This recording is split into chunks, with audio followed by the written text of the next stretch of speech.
Hey everybody, this is just a quick video to help you out if you have a Bosch dryer and you're getting an E11 error.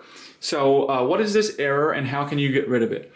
So the E11 error just means that the dryer is overheating, or at the very least it thinks it's overheating. It's sensing that it's overheating.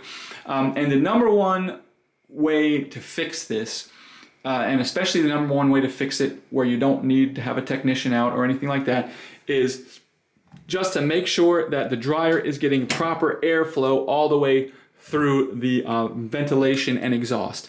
So this can be three things. You want to make sure there's no clogs, there's no kinks in the exhaust piping, and then finally you want to make sure that the lint screens have been cleaned out so that you can get proper airflow through the whole thing.